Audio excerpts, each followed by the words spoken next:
de Gawal qui a mobilisé tout un monde. Et tous ceux-ci doivent manger. Et vu qu'ils ont assez de moyens, il y en a qui ont les moyens. Donc les bêtes qui devaient quitter Gawal, Koundara pour via Tiangaïbouri pour l'abbé sont entièrement achetés et abattus à Gawal là-bas, à Kousitel, dans les 2 mines d'or. Il faut compter 10-15. Il y a eu des moments où on n'a même pas une bête.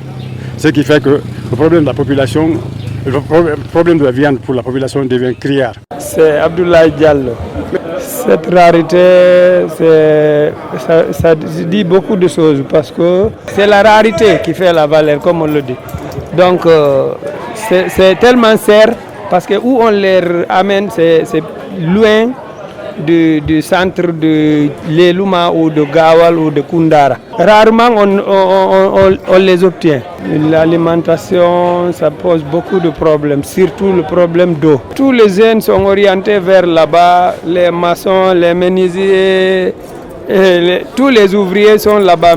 Actuellement, même si tu as besoin de faire une chambre sur toi pour avoir le menuisier ou le maçon, c'est des problèmes. Tout le monde est parti pour l'or. Les prix ne sont pas raisonnables, c'est beaucoup trop cher, beaucoup trop cher. Je ne peux pas affirmer que cela est lié à la ruée vers l'or à Gawal. Presque chaque année, à la fin de la saison sèche, les animaux sont beaucoup plus maigres et au début de la saison pluvieuse, il y a le début de l'agriculture des travaux champêtres. Cela amène la rareté des animaux sur le terrain. Généralement, c'est à la fin de la saison pluvieuse, à partir du mois de septembre. Cela coïncide à l'embonpoint des animaux. C'est en ce moment qu'il y a sur le marché des animaux physiquement bien conformés et aussi beaucoup d'animaux, c'est-à-dire de septembre pratiquement jusqu'au mois de février. Bon, les maladies les plus fréquentes, c'est les maladies d'abord. Presque toutes les maladies sont liées à la sous-alimentation du bétail. C'est-à-dire notre manière de faire l'élevage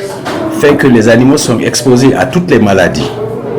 Et les maladies les plus fréquentes, c'est les maladies de carence alimentaire et qui sont à la base des autres maladies, les maladies parasitaires qui sont des maladies quasiment saisonnières et aussi quelques maladies infectieuses, notamment le charbon bactérien, le charbon symptomatique par endroit, parce que les maladies dépendent aussi des zones, c'est-à-dire dans telle zone, il y a le charbon bactérien, il y a la passerolose, il y a d'autres maladies. Donc les maladies dépendent des zones et de la manière dont l'élevage est fait. C'est un peu difficile parce que les animaux viennent de partout. De Mali, de Gawal, de Koundara, de l'Abbé, de l'Elouma ici. Donc chaque zone a ses spécificités sur le plan des maladies.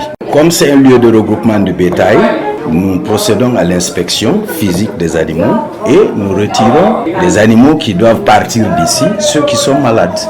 Ça a été le cas, je crois, il y a 3 ans avec l'épidémie de fièvre afteuse qui nous a amené à fermer carrément le marché pour éviter la propagation des animaux dans les autres préfectures. Au niveau de l'abattoir, il y a d'abord l'inspection sur pied. Il faut voir l'état physique de l'animal et après l'abattage, là aussi, vous faites l'inspection des organes pour voir si ces animaux sont des animaux propres à la consommation. Les conséquences, c'est la raréfaction de la viande. Le prix exorbitant de la viande actuellement, ça pose de sérieux problèmes. La consommation de la viande n'est plus à la portée des gens. Et ça, c'est extrêmement grave pour nous. C'est pourquoi il est important de repenser l'élevage.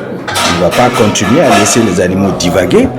Il faut se lancer dans la production et en repensant l'élevage, en pensant aux paramètres porteurs que sont l'alimentation, que sont l'habitat, que sont les soins.